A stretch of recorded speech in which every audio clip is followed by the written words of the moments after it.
What does a man do when he has everything? A beautiful pregnant wife, a billion-dollar tech empire, and the respect of the world. For Ethan Cole, the answer was simple. He threw it all away for a mistress. He thought his power made him untouchable, that he could silence his wife's pain with his fists. But he made one catastrophic mistake. He forgot who she was before she took his name. He forgot she was a hawthorn. And the hawthorns don't just get even. They rewrite history, erasing their enemies from the pages of success, until all that's left is a cautionary tale whispered in the dark. This is the story of how one brutal mistake cost a man his entire world. The penthouse at 157 was less a home and more a statement. Spanning the entire 85th floor, its floor-to-ceiling windows offered a god's-eye view of Central Park, a sprawling green tapestry stitched into the heart of Manhattan. From this height, the city's relentless energy was muted, the yellow cabs like tiny crawling beetles, the cacophony of sirens, a distant, ignorable hum. It was a world of serene, sterile perfection, and Olivia Cole felt like its most beautiful, most trapped ornament. Her husband, Ethan Cole, was the architect of this cage. He was the golden boy of the tech world, the founder and CEO of Nexus Dynamics, a company that had revolutionized data security with its impenetrable Aegis software. To the world, he was a visionary, a charismatic genius whose face graced the covers of Forbes and Wired. To Olivia, he was becoming a stranger who shared her bed, but not her life. He moved through their opulent apartment with a distracted air. His mind always elsewhere, his fingers perpetually ghosting over the screen of his phone as if it were a lifeline to a world more interesting than the one she occupied. Their marriage, once a whirlwind of passionate romance that had been the envy of their social circle, had cooled into a polite, hollow arrangement. The laughter that used to echo through their cavernous living room had been replaced by the soft, almost apologetic clinking of cutlery on fine china during their silent dinners. Ethan was a master of the grand, empty gesture. A rare Cartier necklace would appear on her pillow after he'd missed their anniversary dinner for the 3rd year in a row. A fleet of florists would deliver an entire garden's worth of peonies to the penthouse the morning after a particularly cruel, dismissive argument. He bought her forgiveness, assuming her silence was a transaction. Olivia tried to convince herself this was just the price of ambition. Ethan was building an empire, and empires required sacrifice. She had sacrificed her own burgeoning career as a gallery curator, her circle of friends who found Ethan's polished arrogance off-putting, and now her own sense of self. She floated through her days in a haze of Pilates classes, charity luncheons, and fittings with designers who treated her like a life-sized doll. She had everything a woman could ever want, and yet she felt an aching, cavernous void. Then came the 2 pink lines on a slender white stick. Pregnancy. It felt like a miracle, a divine intervention designed to save them. This, she thought with a surge of desperate hope, would be the anchor that moored Ethan back to her, back to them. A child, their child, would surely melt the ice that had formed around his heart. She planned the reveal meticulously, arranging a private dinner on their terrace overlooking the glittering cityscape. She wore the sapphire dress he'd once said made her eyes look like the deep ocean.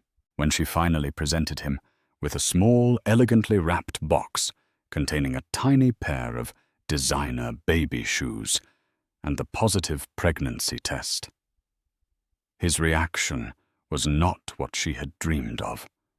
There was no joy, no tears, no sweeping her up into his arms.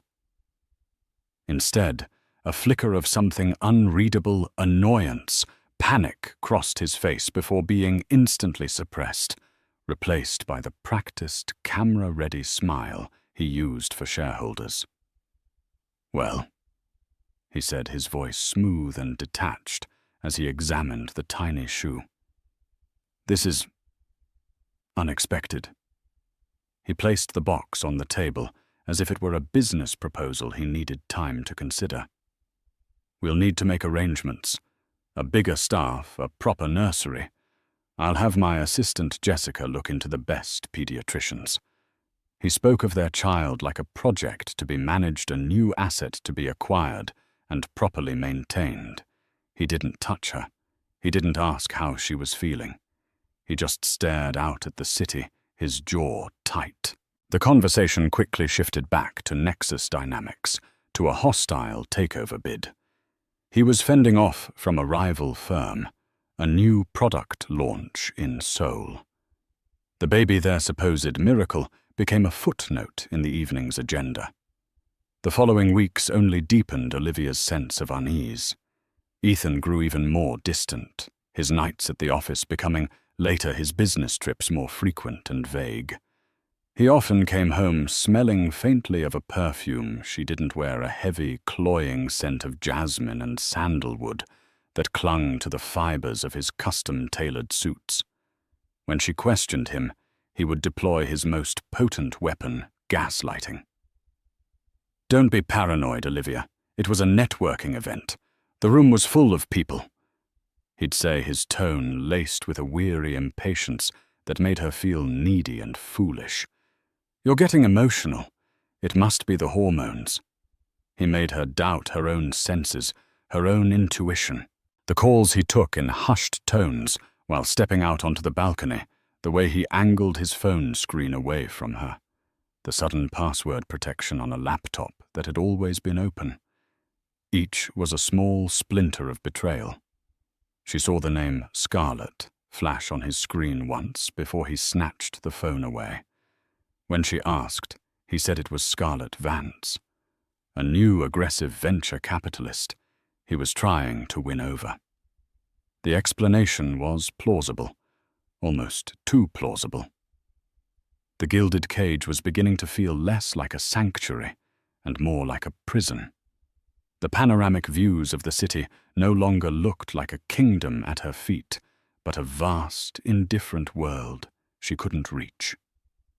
Every day, the baby inside her grew a tiny, innocent life, completely unaware of the cracks spreading through the foundation of its family. Olivia would place a hand on her swelling abdomen, a silent promise to protect this child from the cold, sterile world Ethan had built. She just didn't yet realize that the greatest danger wasn't outside the penthouse walls, but standing right beside her. Scarlett Vance was not just a venture capitalist. She was a predator in couture. With hair the color of polished obsidian and eyes that missed nothing, she moved through the high-stakes world of New York finance with the lethal grace of a panther. She had clawed her way up from nothing, using her sharp intellect and even sharper stilettos to carve out a reputation for being ruthless, brilliant, and utterly devoid of sentiment. Men were either obstacles or stepping stones. And Ethan Cole, with his vast resources and fragile ego, was the most promising stepping stone she had ever encountered. Their meeting wasn't a coincidence. Scarlett had targeted him. She studied Nexus dynamics, identified its vulnerabilities, and then engineered an introduction at a tech summit in Aspen. She didn't flatter him with the fawning praise he received from others. Instead, she challenged him, dissecting his latest keynote with a surgical precision that left him both infuriated and deeply intrigued. She spoke his language, the language of power, ambition, and conquest. Ethan, accustomed to Olivia's gentle compliance, was electrified by Scarlett's fire. She was everything his wife was not: aggressive, cynical, and openly transactional.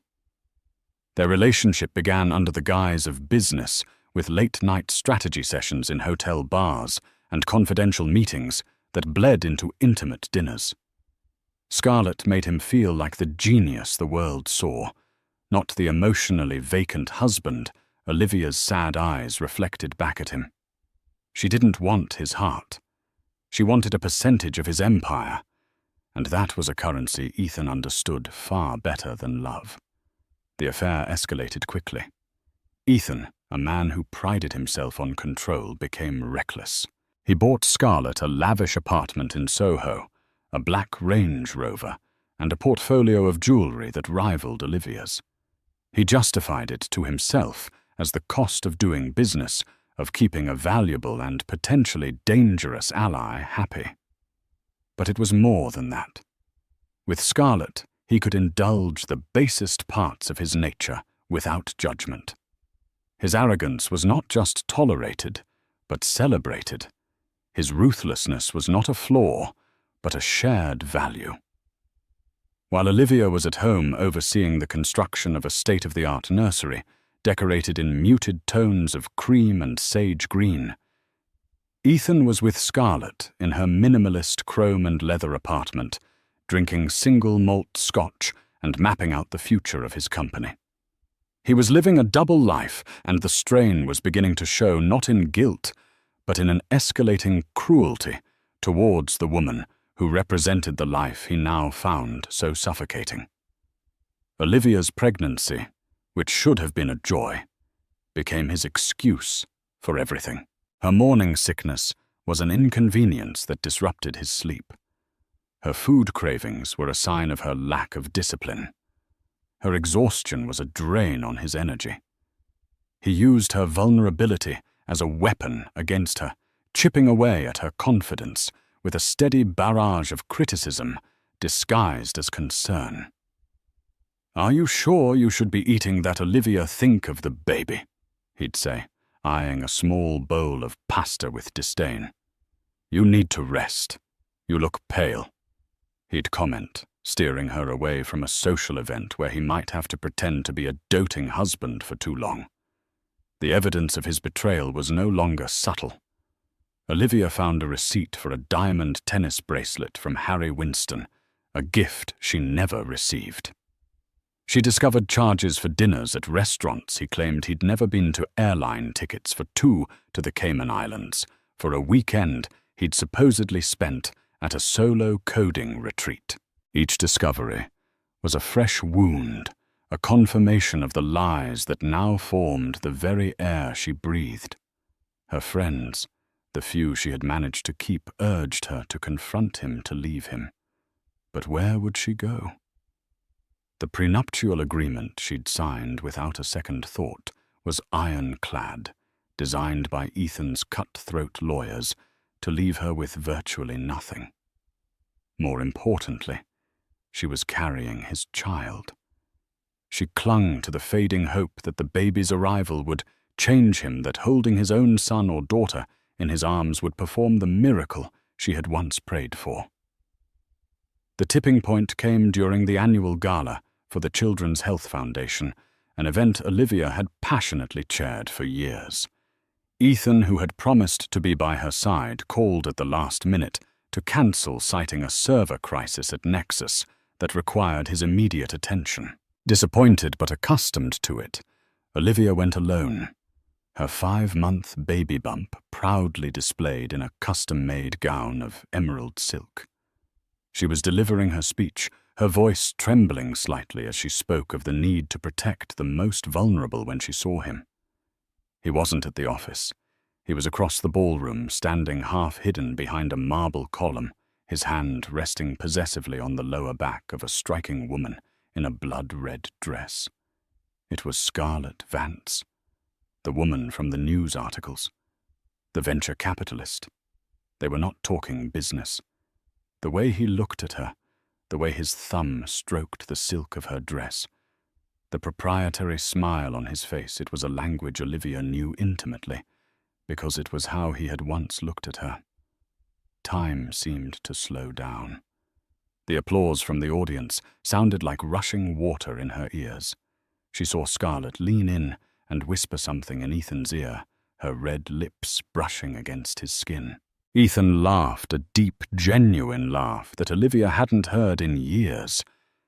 In that moment, the carefully constructed denial Olivia had been living in shattered into a million irreparable pieces. This wasn't a fling. This wasn't a mistake. This was a replacement. He had already moved on, and she was just a legacy system he hadn't yet bothered to decommission.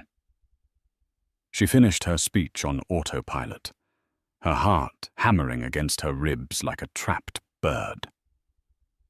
She fled the stage, ignoring the concerned looks and outstretched hands, and ran out into the cold New York night. The serpent's image burned into her mind. The taxi ride back to the penthouse was a blur of streetlights and tears. Olivia walked through the cold, silent apartment, the echoes of the gala's fake laughter still ringing in her ears. Ethan's betrayal was no longer a suspicion. It was a visceral, undeniable fact. The sight of his hand on Scarlett's back was a brand on her memory. For hours, she sat in the dark, the city lights painting cold streaks across the marble floors, a storm of grief, rage, and terror brewing inside her. Ethan came home just before 3 a.m., humming softly to himself, reeking of jasmine sandalwood and expensive whiskey. He was still radiating the high of his evening, the arrogance of a man who believed he could have it all. He flicked on the lights in the grand salon, and the sudden glare made Olivia flinch. He stopped short when he saw her sitting there, her emerald gown crumpled her face, pale and stained with tears. "Olivia, what are you doing sitting in the dark? You scared me," he said. His voice laced with annoyance, not concern. He began to loosen his tie, his guard already going up. "There was a server crisis, you said." Olivia's voice was unnervingly calm, a quiet prelude to the hurricane. "A big one. Required your personal attention." Ethan's eyes narrowed. He recognized the tone. "It was handled. What's this about? I saw you, Ethan." The words were quiet, but they landed with the force of a physical blow. At the gala. With her. Scarlett Vance. The color drained from his face. The carefully constructed wall between his two worlds had just been breached. For a moment he was speechless, caught in the headlights of his own deceit. But Ethan's default response to being cornered was not remorse. It was attack. "You were spying on me," he snarled, deflecting. "Following me. What is wrong with you? I was at my own charity event." Olivia's voice finally broke, rising with hysteria and pain. "The one you couldn't be bothered to attend because of a server crisis. How stupid do you think I am? The receipts, the late nights, the perfume. It all makes sense now. How long, Ethan? How long have you been laughing at me behind my back?" She stood up, her body trembling. One hand instinctively moving to shield her pregnant belly. The evidence was irrefutable. The confrontation she had dreaded and craved was finally here. She expected more lies, more denials. Instead, something in him snapped. The mask of the charming tech mogul fell away, revealing the ugly, entitled monster beneath. "So what if I was—" He spat, his voice dripping with venom. "So what? Are you really that naive? Did you think this was going to be enough for me?" He gestured around the opulent penthouse, a look of utter contempt on his face. "This life, this domesticity. It's suffocating. Scarlett understands me. She challenges me. She isn't a fragile, emotional wreck who needs constant validation." Each word was a poisoned dart, aimed to wound her in the deepest, most vulnerable places. He was stripping away their entire history, rewriting it as a burden he had been forced to carry. "I am carrying your child," she screamed, the sound raw and desperate. Your child. Does that mean nothing to you? Don't you dare use that to manipulate me, he sneered, taking a menacing step closer. You think having a baby was going to trap me, fix everything? That's your pathetic fantasy, not mine. Olivia was blinded by rage and grief. In a moment of pure, unthinking impulse, she slapped him across the face. The crack of her palm against his skin echoed in the cavernous room, a sound of finality. The shock on Ethan's face lasted only a second before it morphed into a terrifying, cold fury. His eyes went dark.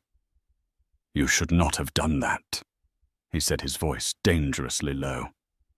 Before she could react, he grabbed her by the arms, his fingers digging into her skin like talons. He shoved her backward. Olivia stumbled her heel, catching on the edge of an expensive Persian rug. She lost her balance and fell hard, crashing against the sharp corner of a glass coffee table. A blinding, searing pain shot through her side and abdomen. For a moment, she couldn't breathe. The air knocked out of her lungs.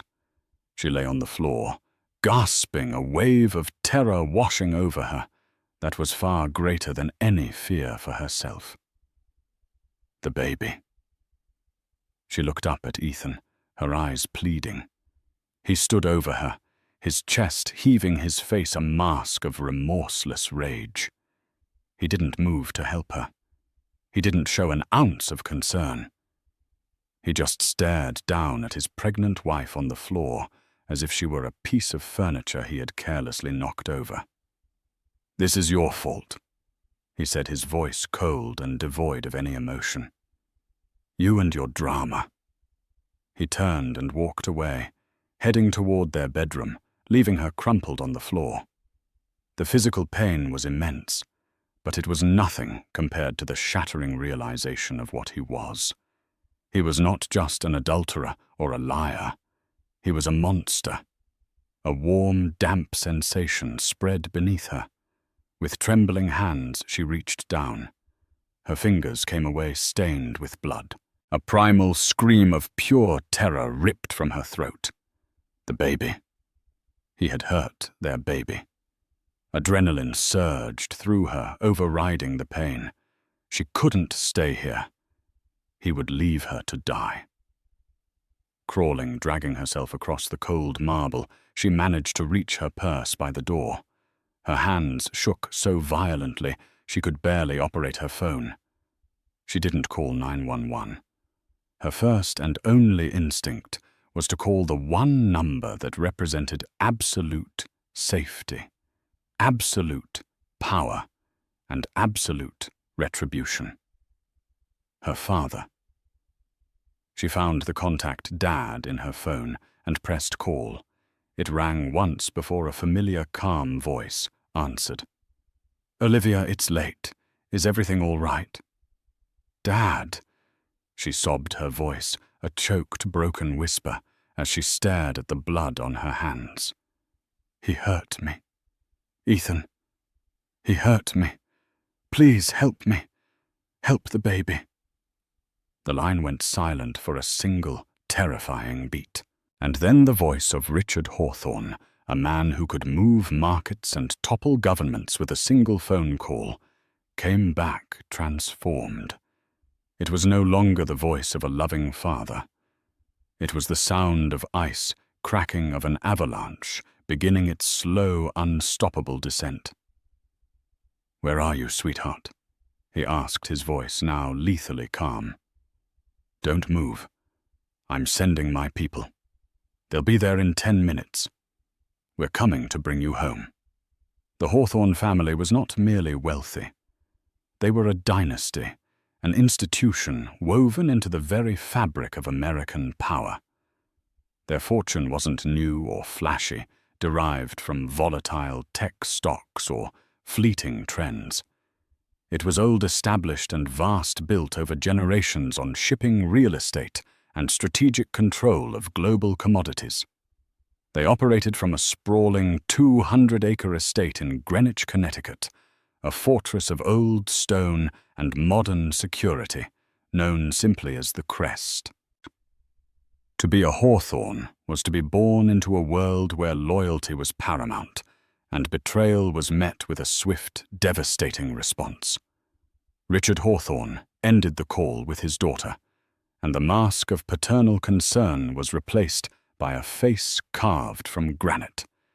He sat in his leather-bound study, surrounded by portraits of his ancestors, men who had faced down presidents and pirates with the same unblinking resolve. He pressed an intercom button on his mahogany desk. "Alexander," he said, his voice devoid of all warmth. "Meet me in the study. Now. It's Olivia." Minutes later, Alexander Hawthorne strode into the room. He was his father's son, taller, broader, with the sharp intelligence of a corporate lawyer and the barely concealed aggression of a linebacker. He was the COO of Hawthorne Global, the public face of the family's business, but his true role was that of enforcer. "What's happened?" Alexander asked, seeing the look on his father's face. Ethan Cole put his hands on her. Richard said the words falling like chips of ice. "She's pregnant, and she's bleeding. Our medical and security teams are en route to her now. They have 10 minutes to get her out of that apartment." Alexander's jaw clenched so hard, a muscle pulsed in his cheek. The protective fury he felt for his younger sister was a physical force. "I'll kill him." "No," Richard said, his voice dropping to a near whisper, far more terrifying than any shout.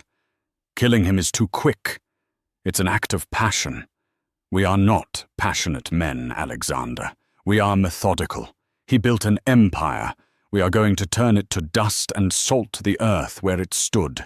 He is going to wake up every morning for the rest of his miserable life and regret the day he ever heard the name Hawthorne." While Richard spoke, he was already moving. He made 2 calls. The first was to Dr.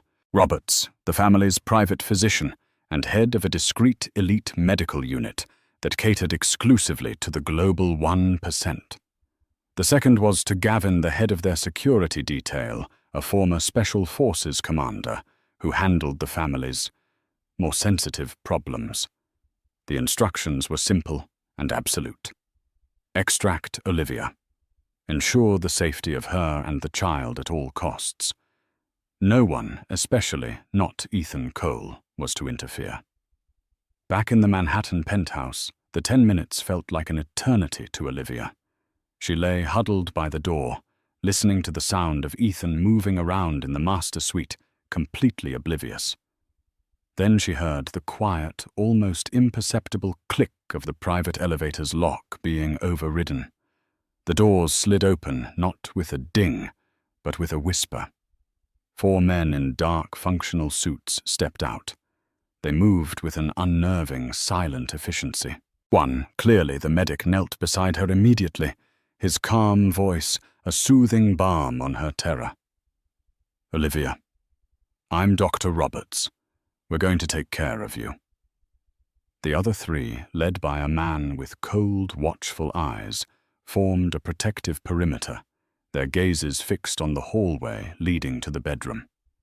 Just then, Ethan emerged dressed in a fresh suit, ready to head to the office as if nothing had happened. He stopped dead, his face a mixture of shock and fury, as he saw the strangers in his home surrounding his wife. "Who the hell are you? Get out of my house!" he bellowed, his voice echoing with impotent rage. The man with the cold eyes, Gavin, took a single step forward. He was not a large man, but he radiated an aura of absolute authority that made Ethan's bravado seem childish. "Mr. Cole," Gavin said, his voice flat and calm. "Mrs. Cole is leaving with us. You will remain here. You will not follow us. You will not contact her. This is not a request." "She is my wife. You can't just—" Gavin's hand moved in a blur, producing a small, silenced device that was unmistakably a taser. I assure you we can. One more word, and we will incapacitate you. The choice is yours.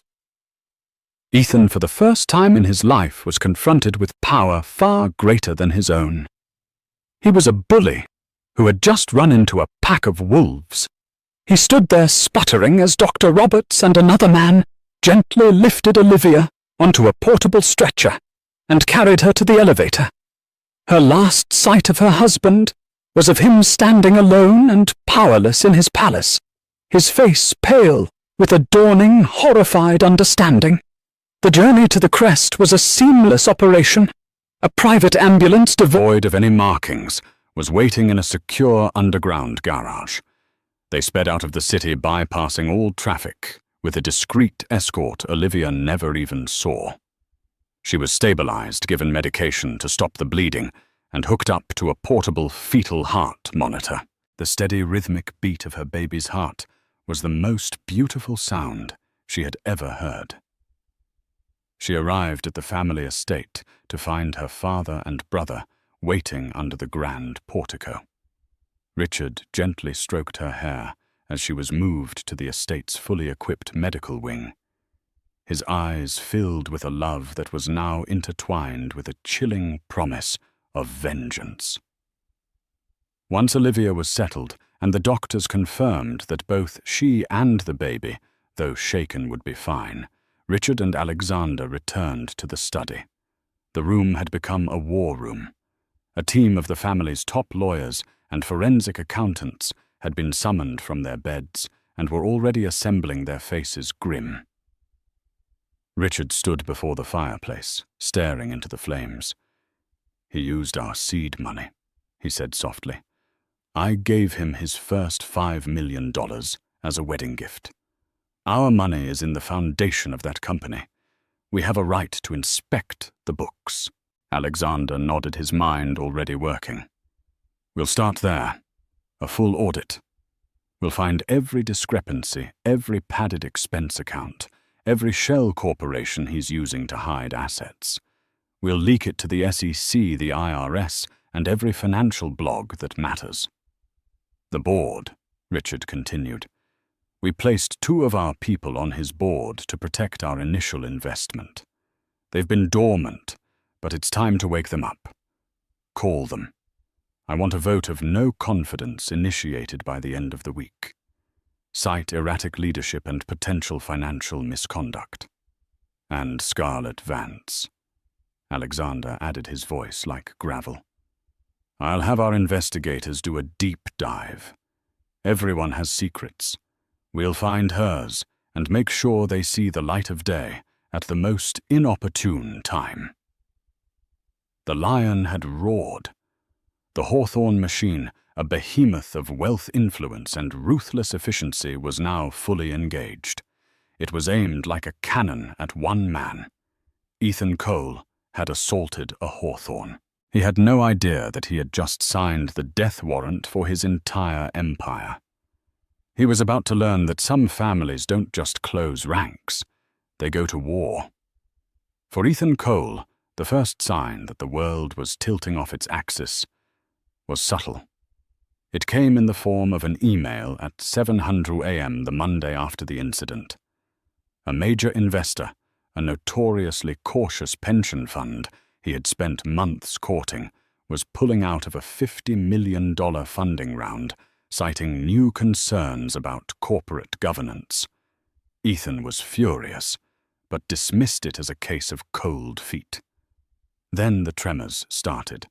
A call from his CFO, his voice strained with panic. 2 of his board members, long-time quiet allies of the Hawthorne family, whom Ethan had always considered harmless figureheads, had just invoked a little-known clause in the company's bylaws demanding an immediate, unscheduled, and comprehensive forensic audit of Nexus Dynamics. The demand was legally airtight. Ethan felt a prickle of cold sweat on his neck.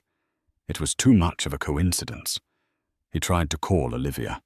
Her number was disconnected. He tried to call her father Richard. the man who had shaken his hand at his wedding and given him the seed money that started it all. The call went straight to a stern-voiced assistant who informed him that Mr. Hawthorne was unavailable indefinitely. The assault began in earnest. It wasn't a frontal attack, but a campaign of 1,000 cuts orchestrated with the precision of a military campaign from the war room at the Crest. Hawthorne Global's lawyers, the most feared in corporate America, swarmed Nexus Dynamics. The audit was not a simple review of the books. It was an vivisection. They descended on his offices demanding every email, every expense report, every scrap of data from the last 5 years. Ethan's carefully constructed corporate veil was being systematically shredded. Simultaneously, Alexander Hawthorne activated their network in the financial press. Anonymous, impeccably sourced stories began to appear on influential blogs and in the Wall Street Journal. The articles hinted at a toxic leadership culture, at Nexus' inflated user base numbers, and potential accounting irregularities. The language was careful, avoiding outright libel, but the damage was immediate and catastrophic. Nexus Dynamics stock, once the darling of the tech world, began to slide. First by a few points, then by 10, then 20. Billions in market capitalization vanished in a matter of days. Ethan was trapped in a nightmare. Key engineers, the lifeblood of his company, were suddenly poached by rival firms with offers so astronomical Nexus couldn't possibly match them. He later learned that these rival firms had recently received significant quiet investment from a Hawthorne-owned subsidiary. His biggest clients began to cancel their contracts, citing the negative press and instability in Nexus's leadership. The Aegis software, once hailed as impenetrable, was now the subject of a devastating report by a top cybersecurity firm, a firm secretly owned by Hawthorne Global that exposed a critical, previously unknown vulnerability. He was fighting a ghost war. Every fire he tried to put out was just a diversion for another bigger one, starting somewhere else. His allies in the industry grew distant, his calls going unanswered. The stench of failure was upon him, and no one wanted to be near him when the whole rotten structure came crashing down. Throughout this chaos, Scarlett Vance was his only confidant. He would meet her in her Soho apartment, ranting about conspiracies and corporate espionage, completely blind to the fact that the woman stroking his hair and pouring him another glass of scotch was a viper planning her own strike. Scarlett was no fool. She saw the writing on the wall. Her association with Ethan was rapidly becoming a liability, but she had no intention of walking away empty-handed. While Ethan was distracted, she was quietly downloading Nexus's most valuable asset, the source code for their next-generation security platform, Aegis 2.0, a project so secret only a handful of people knew of its existence. She saw it as her severance package. Her betrayal was the final, most devastating blow, and it was, of course, orchestrated by the Hawthornes.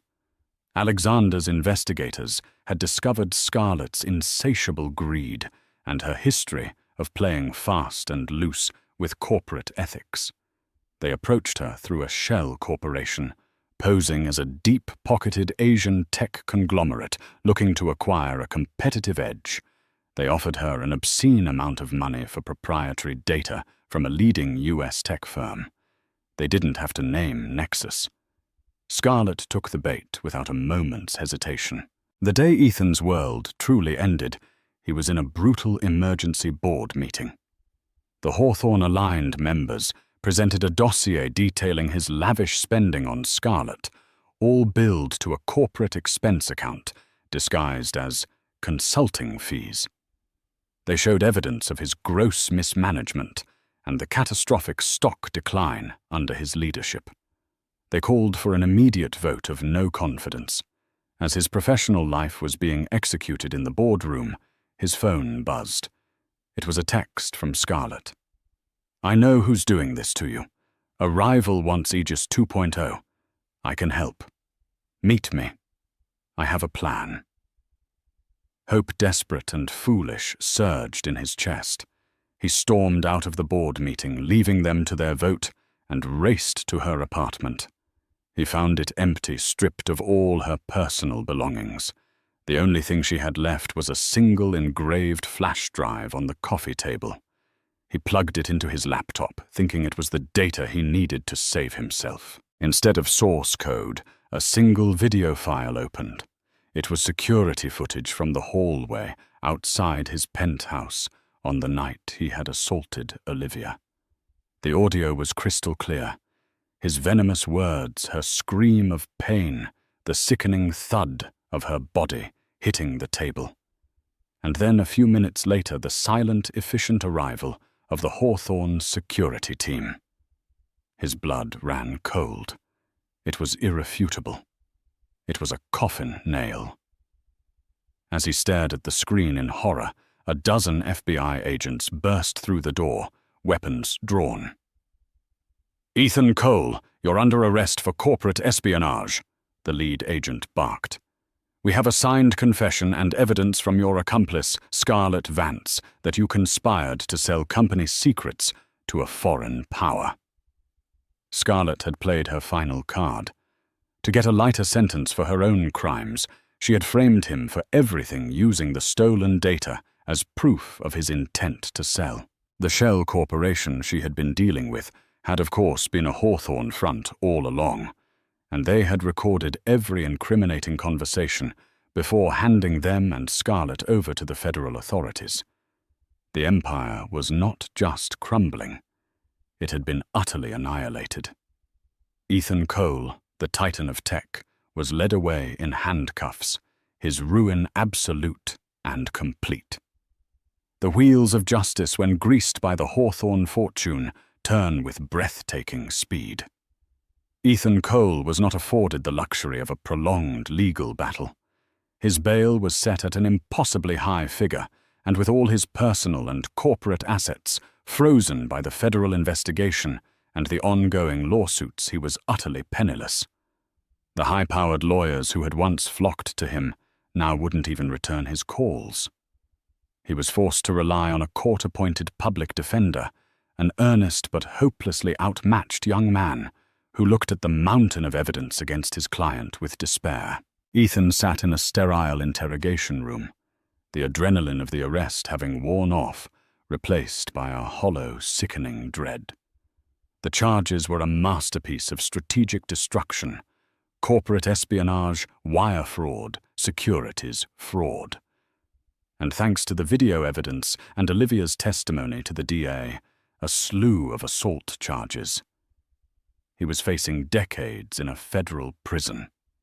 After 2 days of isolation, the door to the interrogation room opened. It wasn't his lawyer. It was Alexander Hawthorne. He was dressed in a perfectly tailored suit, looking as calm and composed as if he were about to begin a business negotiation. He placed a slim leather briefcase on the metal table and sat down opposite Ethan. "Hello, Ethan," Alexander said, his voice quiet but carrying the weight of a death sentence. "You look unwell." Ethan stared at him, his eyes bloodshot, his face a mask of haggard disbelief. "You did this," he rasped. "All of it. The stocks, the audit. Scarlett, you destroyed me." "Destroyed is such an ugly word," Alexander replied, a faint, chilling smile touching his lips. "We prefer corporate restructuring. You built your company on my family's money. You married my sister and swore to protect her. You violated our trust on both counts. This isn't a destruction, Ethan. It's a repossession." He opened the briefcase. Inside were 2 sets of documents. "This is your life now," Alexander said, sliding the first pile of papers across the table. "This is the government's case against you. My people have been assisting them. We found 3 offshore accounts you didn't think we knew about. We found the doctored invoices you used to pay for your mistress's lifestyle. And of course, we have the video of what you did to my sister. The prosecutor is quite eager. With this evidence, you will be convicted on all counts. You will likely die in prison." Ethan's face went ashen. He had thought he was so clever, so careful. He never imagined anyone would have the resources or the will to dig this deep. "But," Alexander continued, his voice dropping slightly, "my father is a man who believes in clean slates. He doesn't want my sister's child to grow up with a father in a prison jumpsuit. He finds it distasteful, so we are offering you an alternative." He slid the second set of documents across the table. "This is your salvation. Option B." Ethan looked down at the papers. The first was a full confession to the assault on Olivia, to be held in escrow and released if he ever violated the terms of the agreement.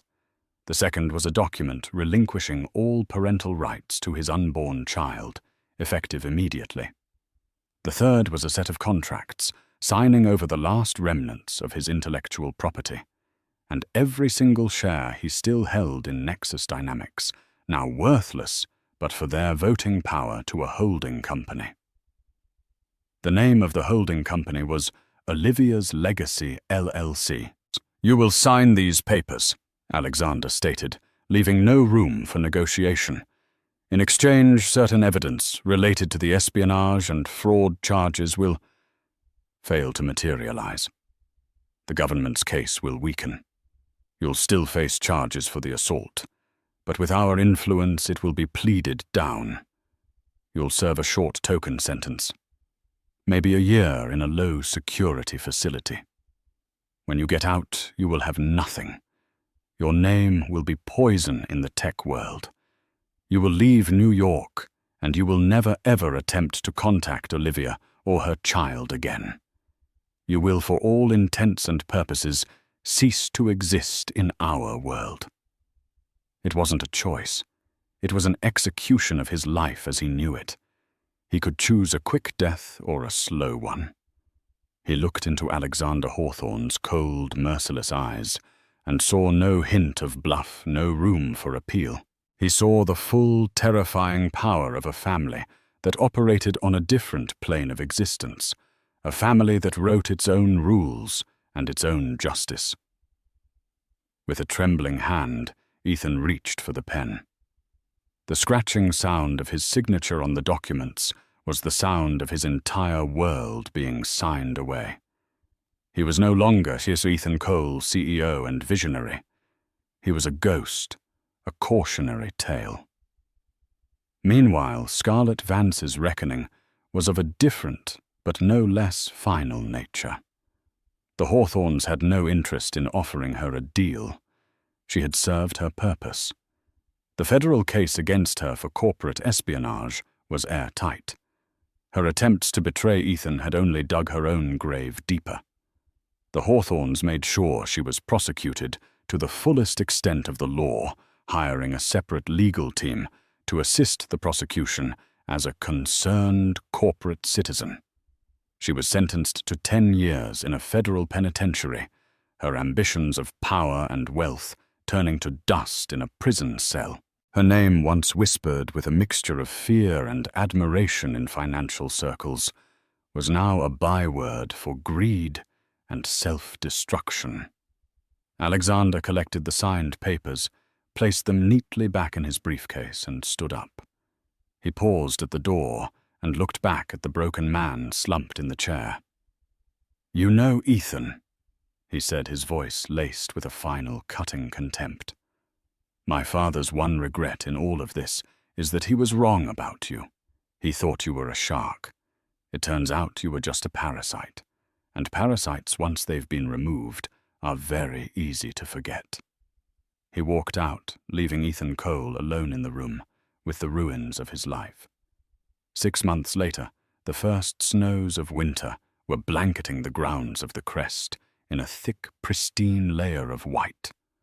The world outside the estate's formidable stone walls seemed distant and muffled. Inside, in a warm, sunlit room overlooking the frosted gardens, a new life had begun. Olivia Hawthorne. She had legally reclaimed her maiden name the day Ethan's conviction was finalized, rocked her daughter gently in her arms. Little Sophia, Rose Hawthorne, born 2 weeks prior, healthy and strong, was a perfect blend of her mother's grace and the indomitable Hawthorne spirit that shone in her bright, curious eyes. She was the living embodiment of a future reclaimed from the ashes of the past. The journey had not been easy. The trauma of that night had left scars both visible and invisible.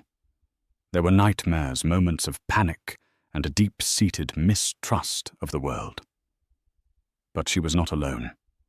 Her family, who she had once felt so distant from in her gilded cage in Manhattan, had surrounded her with a wall of unwavering love and support.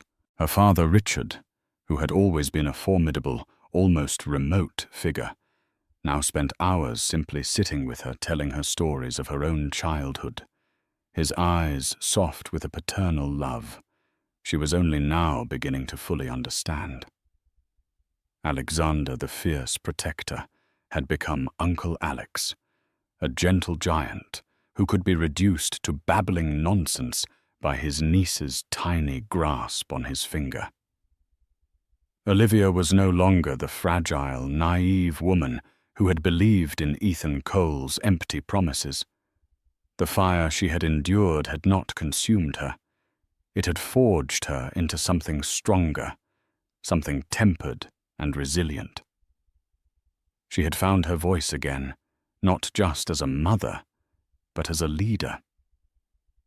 The company formerly known as Nexus Dynamics was now a wholly owned subsidiary of Hawthorne Global.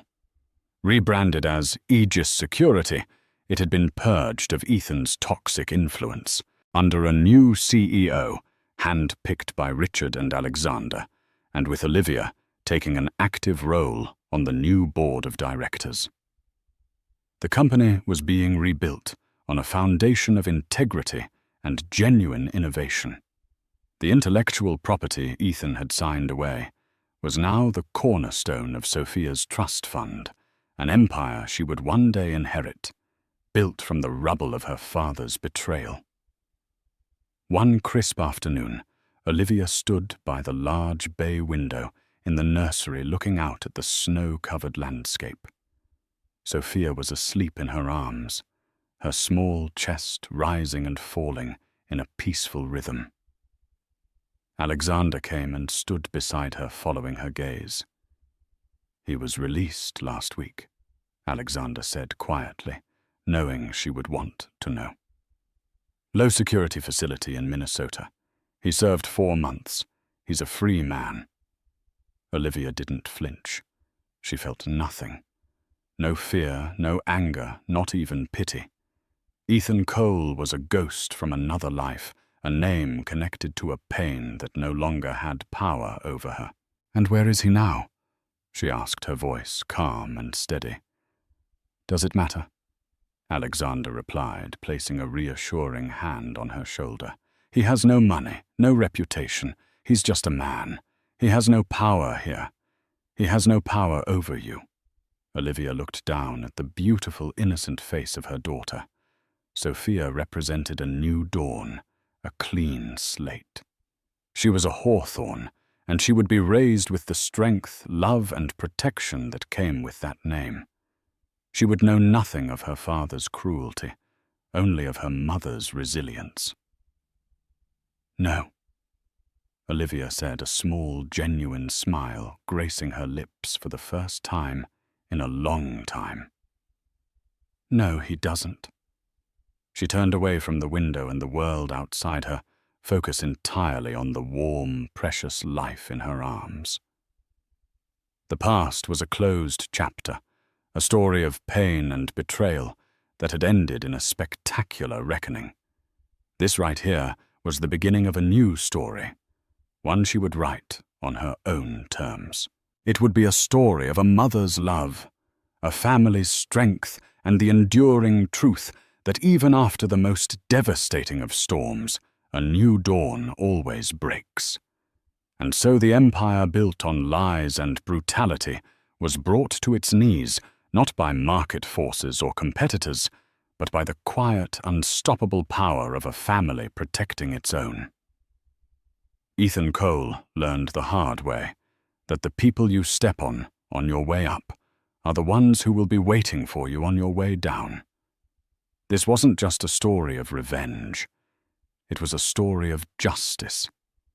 It's a reminder that true strength isn't about how much you can take from others, but about the courage to rebuild after everything has been taken from you.